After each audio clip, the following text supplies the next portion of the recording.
Welcome to a presentation on the SPEAR project. I'm Eva Sofia Meyers and I'm the Executive Coordinator of SPEAR. And I'm Liv Beisner-Petersen, Administrative Coordinator of SPEAR.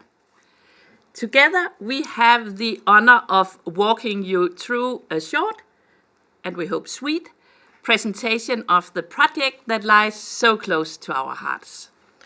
In this presentation, we will highlight important aspects of gender equality work in European academia, at least seen from our perspective. Our focus will be on SPEAR's impact and what we think will reach well beyond the project's lifetime. To our mind, this is a fitting way to get our final conference going. But let's start with the basics. SPEAR is an European Horizon 2020 funded project with a grant of 3 million euros. We started January 1st, 2019, and the project runs until the end of April 2023. We are 11 partners, 9 universities and 2 technical partners covering communication and evaluation. Our national contexts are very different. 2 with well-established gender equality infrastructure and legislation. It's Sweden and Germany. Then 1 country is reported of making good progress. It's Denmark. And then a total of 4 countries reported of having little or low gender equality performance. And it's Lithuania, Bulgaria, Croatia, and Portugal. When we designed SPEAR, back when we wrote the proposal about 5 years and what now seems like a lifetime ago, the world was different seen from a gender equality lens. SPEAR and our Horizon 2020 sister projects were tasked with one primary objective: to implement gender equality plans, also known as GEPs. GEPs are not merely action plans, but should be understood as a set of comprehensive measures at many different organizational levels to drive institutional and structural change towards gender equality in academia. The framework for these projects was the European Research Area's gender equality priority, and back then this was defined as having 3 objectives as the state of the art. The first was to remove barriers and improve career prospects for women in academia. The second was to improve gender balance in decision-making bodies and also processes.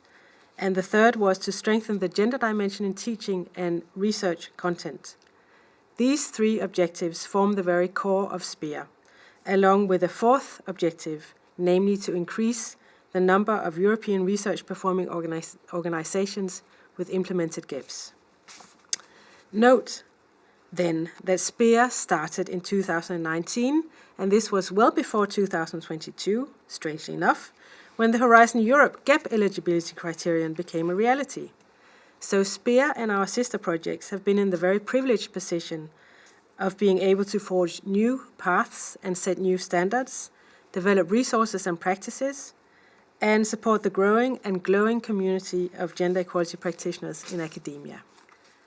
And since then, the European Research Area has been revised and updated, and we wholeheartedly support these developments, both on our behalf, but also on our colleagues' behalf. Because as anyone who has worked with designing and implementing gender equality measures is aware, it's not an easy task. In SPEAR, we have experienced this firsthand in different ways. For a number of our partners, SPEAR is the first time this kind of comprehensive systemic gender work takes place on an organizational scale. That is, many of us have started fresh. And on a blank canvas. Blazing new trails. In respect for our different contexts, SPEAR's approach has from the very start been, 1, to take individual, organizational and national contexts into account and as points of departure, but also as sources for mutual insight and inspiration, no matter what each of us came with in terms of background, experience and knowledge. And second, to provide timely and tailored support to the gender equality practitioners in our consortium. And also the third approach has been to ensure a space for continuously encourage learning, support, and collaboration. And finally, to always take this longer view of sustained efforts and network building into account. Our core task has been our GEPs to be carefully designed, negotiated, implemented, and embedded. SPEAR's GEPs draw on extensive engagement of relevant stakeholders and gatekeepers. And if you were to study our GEPs, and you find them on SPEAR's webpage, you will come across highly innovative measures, collaborations, solutions, and structures. We have relied on openly available state-of-the-art knowledge, theory, and practice. And we have also found a lot of resources from other European-funded gender equality projects. Indeed. We in SPEAR are certainly happy to have been able to contribute to this wealth in ways that we will come back to in a minute. Especially since the GEP requirement in Horizon Europe became a reality, SPEAR GEPs have served as inspiration for gender equality work in national and sometimes even regional contexts. SPEAR partners are called on to supervise and support others in their efforts. This is an important impact that we are especially proud of in SPEAR, something which is due to the quality, vision and reach of the GEP work that our partners have made. Uppsala University has led the coordination and support of this work. Let's now hear Minna Salminen Karlsson reflect on SPEAR's GEPs. SPEAR has been a diverse consortium, and we have had very different conditions for our gender equality work.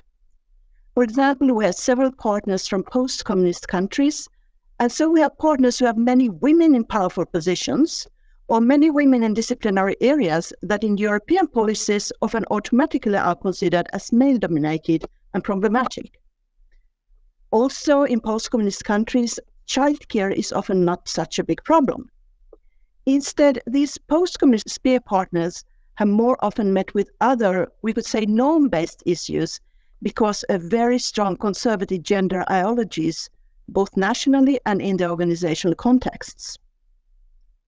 Another important difference between SPEAR partners is that of university governance. We have learned that creating and implementing a GEP seems to be easier in a centralized university, as long as the central leadership is positive, of course. Because less anchoring is needed, university staff is used to policies being issued from above. Of course, not all people still comply, and awareness raising needs to be done, but creating a GEP in a decentralized university is a lot harder work. To start with, the plan needs to get acceptance from different parts of the university before being finally approved. Also, when it comes to implementation, different parts of university may want to do different things. However, on the positive side, this may also lead to more local engagement. In writing our GEPs, we followed the steps recommended in the GEAR tool by the European Institute of Gender Equality. And during the runtime of the project, the Horizon Europe Gender Equality Plan requirement came into force, and we welcomed it, of course, because it helped many of us to legitimize our work. But in our work, we also discovered some aspects where the GEAR tool and the Horizon requirements fall short. All the SPEAR partners writing GEPs are universities, and we found that one of the main tasks of universities, teaching, is poorly covered in them. Creating gender equality in teaching requires different work from promoting gender equal careers. Our GEPs have measures concerning teaching and students because we think they are extremely important, but they have been made largely without support or requirements from the EU documents. Another important area that is less developed in the GEAR tool is the role of the administrative staff. For example, we should think of gender equality also when it comes to their careers. In our GEP work, we have realized that it is essential that they are our allies, as they often are the people who finally perform the actions. Administrative staff collect statistics, they are part of recruitment processes, they take take care of much of the communication and so on. In our GEP work, they have been important actors in the groundwork when actions have been designed, and our actions need to consider also their work situation. So these are some of the takeaways from our GEP work. Apart from our GEPs, one of SPEAR's main achievements is its learning and support methodology. The first aim of this support is, of course, to underpin and qualify SPEAR's own GEP implementation, but it has turned out to be much more than that. This methodology rests on the dynamic interaction between SPEAR's two communities, the community of learning and the community of practice, SPEAR's COL and COP. That is two parts of the same cycle. Input on one hand and reflection on the other hand. Breathing in, breathing out. But first, SPEAR's community of learning. We have developed 14 live workshops for our consortium with relevant training, knowledge, and resources. These workshops are tailored to our partners' GEP progress and needs. They are hands-on and offer a high degree of contextual translation. We have covered topics such as gender equality data and monitoring, GEP implementation, engaging stakeholders, handling resistance, addressing sexual harassment, and the gender dimension in research design and teaching methodologies. Second, SPEAR's COP. Our COP is a communal safe space. This is where we reflect together and openly explore and qualify our own and others' GE issues. This is where our daily practices and experiences are carefully considered together. And these exchanges take place in structured but ever-evolving formats, and this enables us to share serious concerns in ways that point to solutions and often alternative and creative ways of understanding the situation and then acting. Here we have covered such topics as dealing with resistance, practicing self-care, exploring creative methods for participatory intervention, how to understand the landscapes we navigate on a daily basis, and how to further our impact. So these two communities have set the stage for learning, joint reflection, and support. But this approach has not just been limited to the activities in our communities. It characterizes the open exchanges we have in all SPEAR's interactions. Indeed, this way of thinking and understanding support has actually from the outset been built into the project design. In two ways. Our communication efforts have enhanced and increased the reach of our COL output in the form of our virtual materials. Yeah, and our project evaluation has been designed to boost this learning and feedback loop and informs our individual and joint reflexive capacity and the quality of our efforts. And all of this has in turn provided a very fertile ground for creative collaboration within SPEAR, and for empowering our members in their daily work, and for setting the stage for thinking big.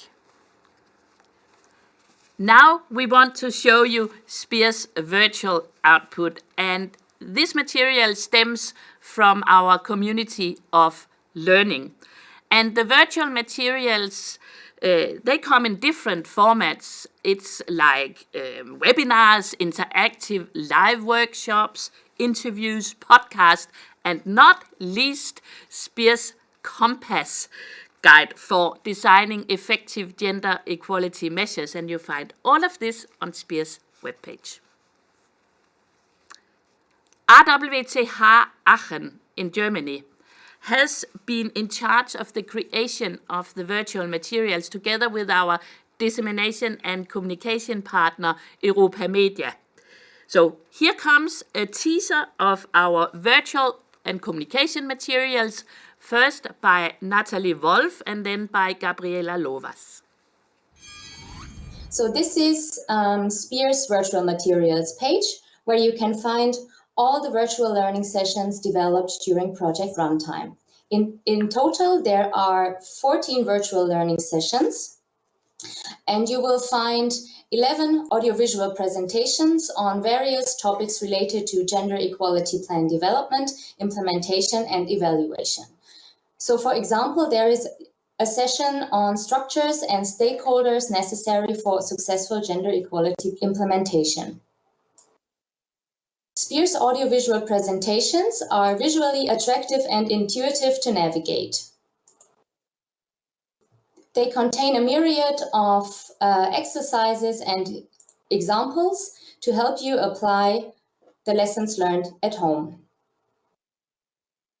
In addition, there are 2 podcast episodes, one on data monitoring and another one on the gender dimension in natural science research.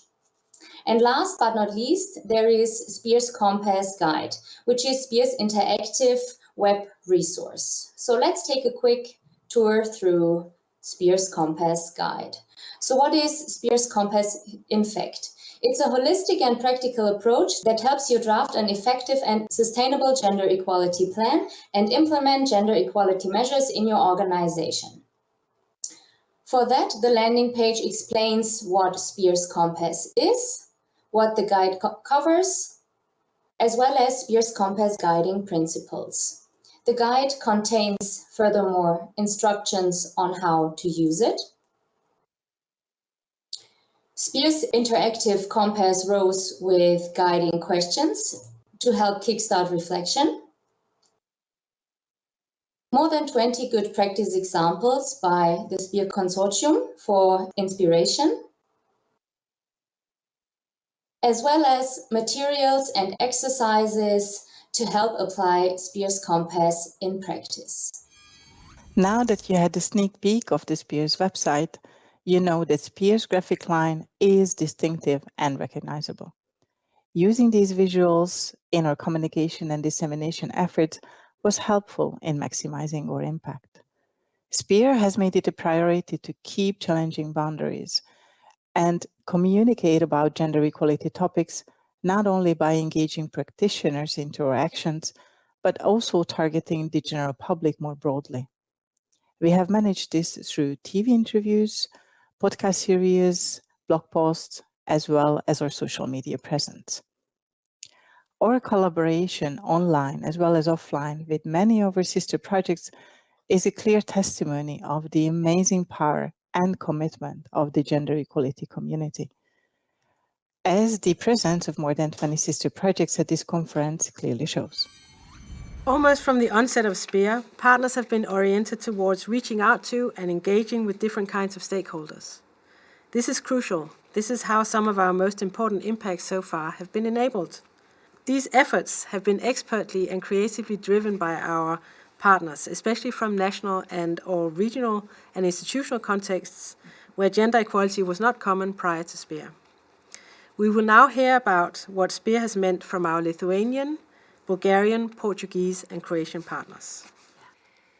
In Lithuania, our 2 partners, Vilnius University and Vytautas Magnus University, are the first universities in their country to implement GEPS.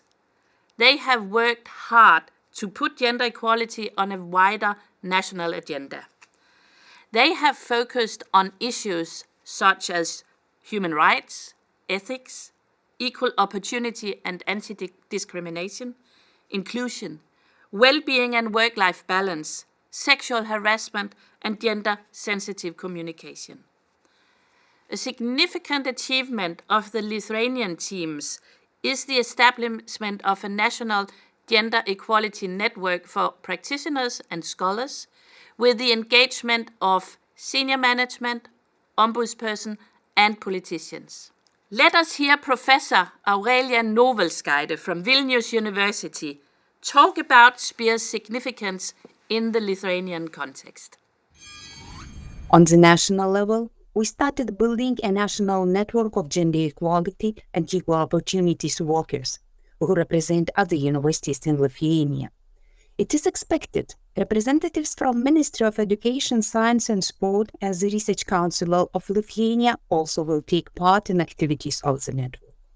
In general, our work during the project SPEAR substantially foster equal opportunities in academic communities as well as in general society in Lithuania.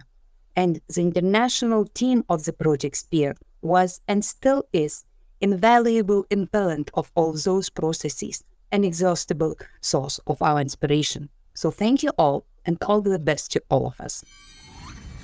In Bulgaria, our two partners, Plovdiv University and International Business School Sofia, are also among the first universities to implement GEPS.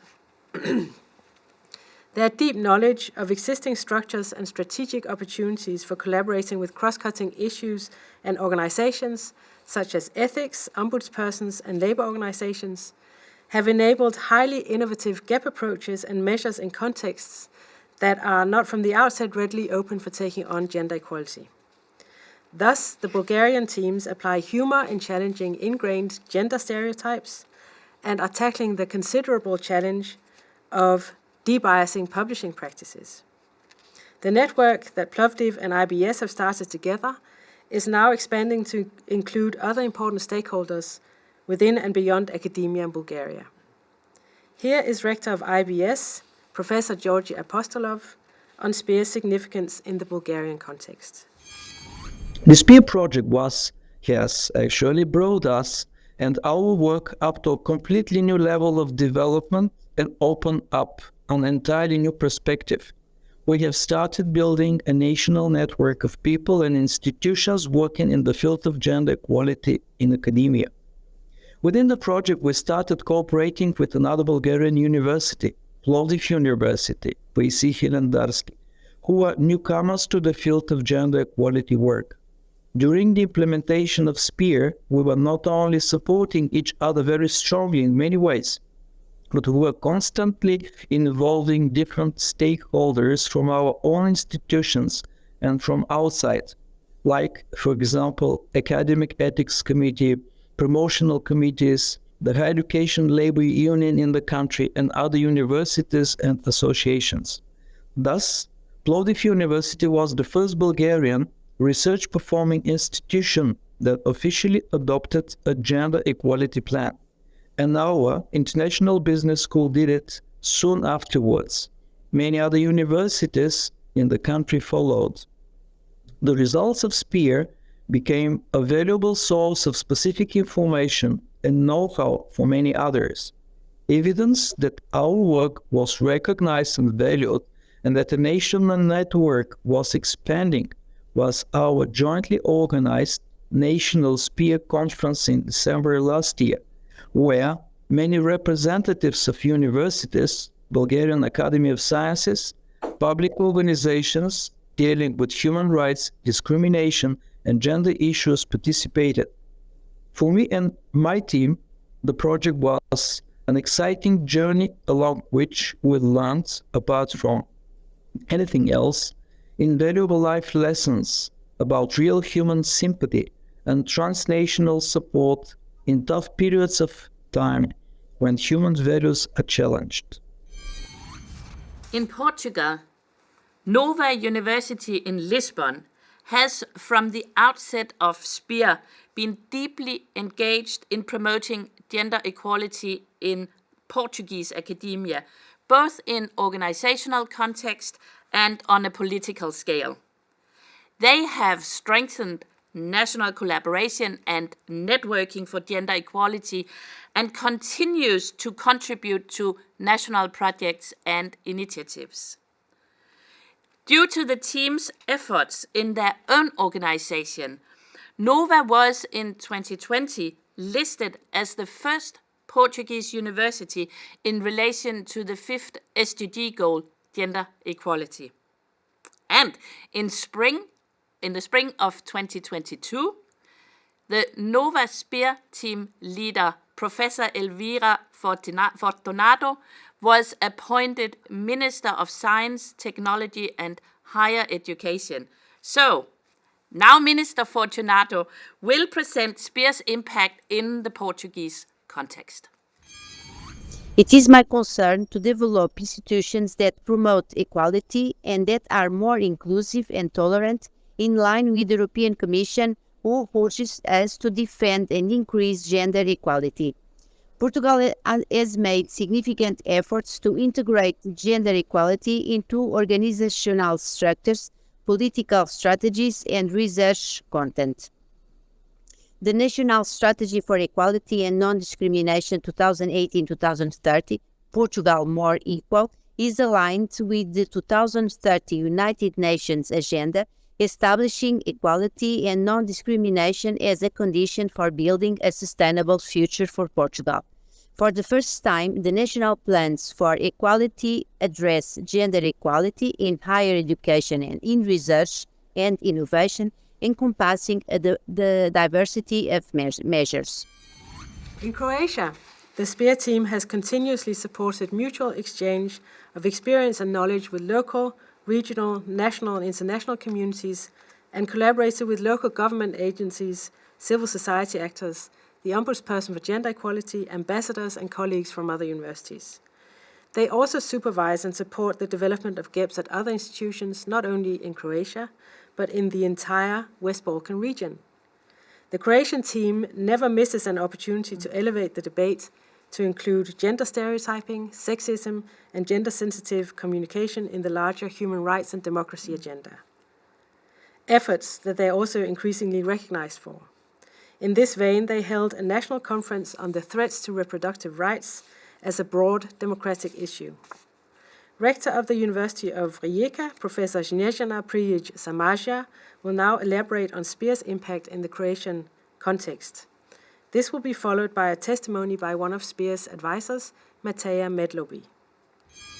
After the SPEAR project, the University of Rijeka is no longer the same place. We are now essentially a more virtuous, equal and safe place, as well as a more inclusive institution. The Open University for Open Society is the University of Rijeka programmatic motto. Thanks to collective intelligence of the SPEAR team, intense self-reflection, dedicated research, invaluable collaboration, and extensive work within communities of learning and communities of practice, University of Rijeka now has institutional knowledge, policies, practices, and plans that will make us an even more open, more resilient, and more progressive European university of the future. We are proud. The University of Rijeka is the first Croatian and regional university to implement a gender equality plan. It is recognized, and we were awarded with a Fierce Women Award as the research performing organization with the greatest impact on gender equality. Based on our SPEAR experience, University of Rijeka became a supporting partner of the UNIGAM, University of Gender Mainstreaming Project in October 2021, which brings together 18 universities from the Western Balkan region, Bosnia and Herzegovina, Serbia, Montenegro, and Croatia. In addition to our intensive regional activities, we are connected at the European level with more than 30 European universities to our membership in the UFE European University Alliance and Jeroen Group. With UFE, we are working to implement a progressive diversity and inclusivity strategy, while Jeroen is now focusing on gender in research. We have begun also a transatlantic collaboration with the University of Toronto in Canada and its Ontario Institute for Studies in Education. Our research through the SPEAR project has revealed that the most pressing challenge for university community engagement is the issue of violence. Growing rates of femicide and gender sexual violence require a much broader response from all community stakeholders, including universities as democratic centers. Our goal is to raise awareness of the consequences of gender and sexual violence and to create and disseminate primary and secondary school curricula that address gender equality, women issues, and the prevention of sexual and gender-based violence in all aspects of social life. All this and much more than this that we did in our way would be completely impossible without SPEAR. So, thank you very much. the SPEAR project, as a very big and relevant European project, through its activities, has given the opportunity to University of Rijeka, which is the Croatian participating partner, to gain new skills and new knowledge in gender equality in academia. But not only that, we have been given an opportunity to also share our vast experience we had in Croatia, namely through the rector and the professors' activities, which have already been done with the students. And in that way, actually, the whole Croatian society has benefited from the project itself. I think the biggest contribution from SPEAR to Croatia is definitely the fact that through the participation of Rijeka University, all of the students there, but also a broader circle of young people, have been given the chance to shape European society and hopefully kind of create a better, gender equal, social and just Europe. As we hope has become clear, the SPEAR Consortium is competent, ambitious, and has shown impressive accomplishments. With SPEAR as the point of departure and also occasion, our partners have set bold agendas and followed through on them. And this, we think, is not least due to our joint capacity to establish and nurture a foundation for thinking together and acting accordingly. In SPEAR's continuous evaluation, Joanneum Research documents trends and characteristics of SPEAR. Florian Holzinger will now elaborate on some of these findings to date. I would like to highlight some of the key messages we draw from the still ongoing evaluation of CHEPs developed and implemented by the SPEAR project. The SPEAR approach offers different opportunities for peer learning, exchange, and reflection.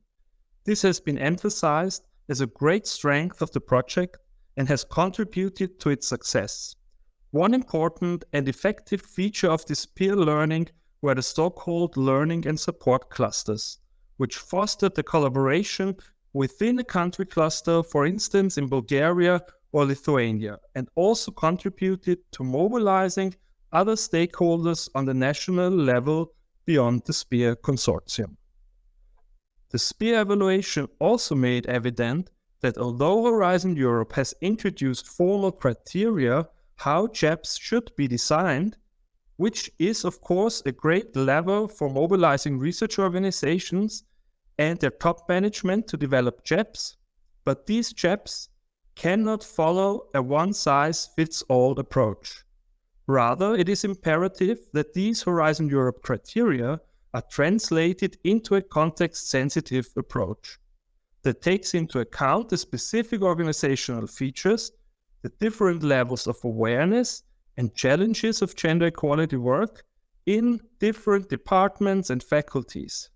But it should also reflect the specific regional and national context. Therefore, a third point I would like to stress is the importance of a broad stakeholder engagement for an effective gender equality work. A broad network of stakeholders, allies, and collaborators is a great source of support and can offer different resources.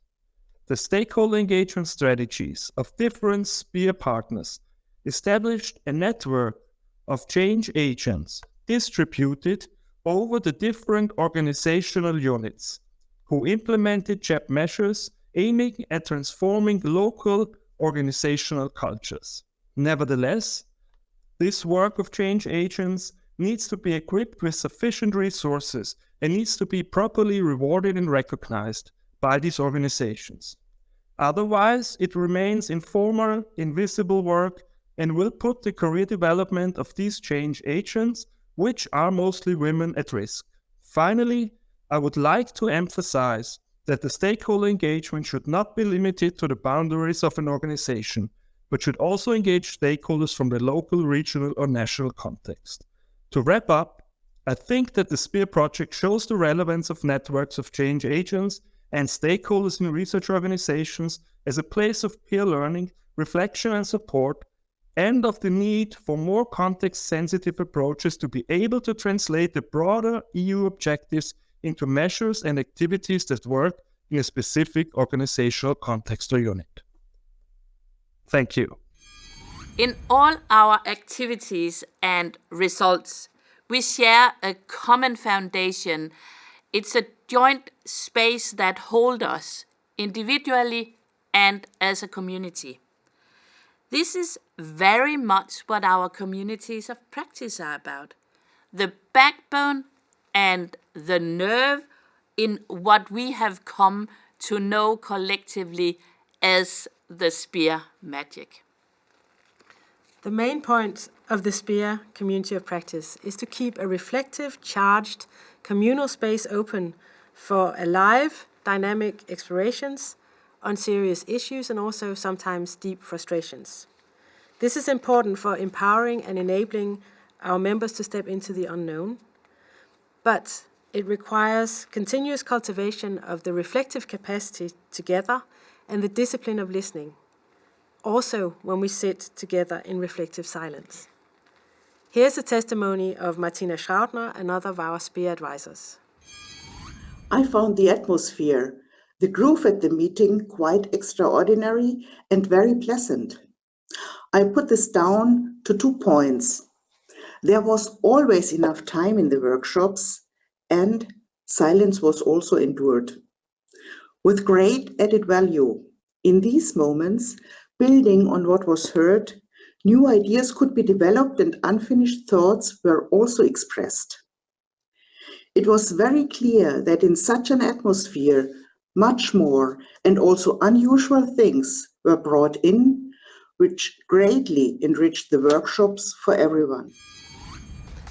And here comes Rachel Palman, also advisor to SPEAR. It's been a real pleasure to take part in the SPEAR Project's advisory board. In the meetings that I've attended, I've been really impressed by the different topics that have been covered, the space given or allocated for reflection, the humour shown, as well as the positive energy harnessed for a collaborative effort to take forward gender equality plans in very different contexts. The SPEAR partners have been engaged as well as creative in tackling these difficult issues, and the lessons learned from this project will hopefully go on to push forward gender equality throughout the European research area. I've learnt a lot about the difficulties involved in GEP implementation, and I thank you for inviting me into this precious space of reflection. In SPEAR's COPs, we have experienced honest exchanges and deep inspiration, creative collaboration, expanding joint reflexivity, playfulness, and serious poetry.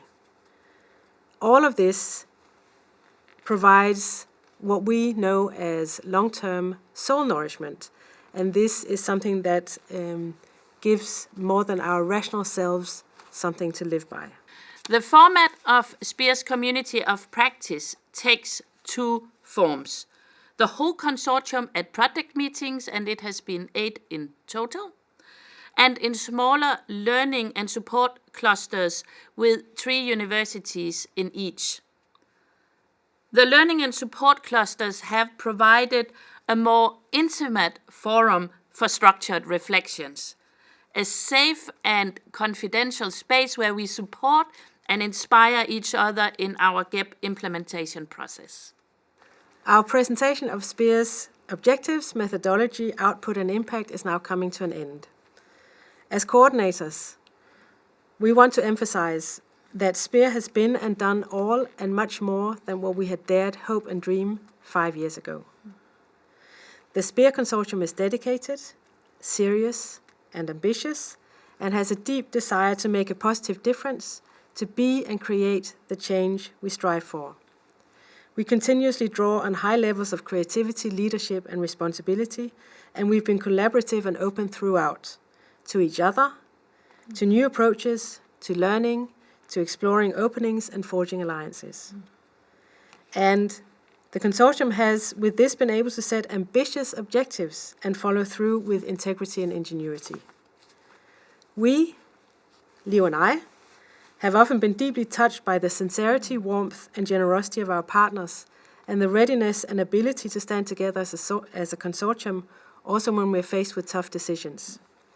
In the face of our daily complexities and challenges, this has given us experience and confidence that this kind of inspiring collaboration contributes significantly to the dynamics, values, and ethics of an equal, inclusive and visionary academia, and in the end also to a democracy with heart and soul and a world we can live in and with. We want to thank the European Commission for this opportunity.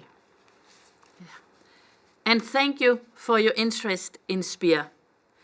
We will now connect live to our conference venue in Copenhagen to present the consortium. Thank you.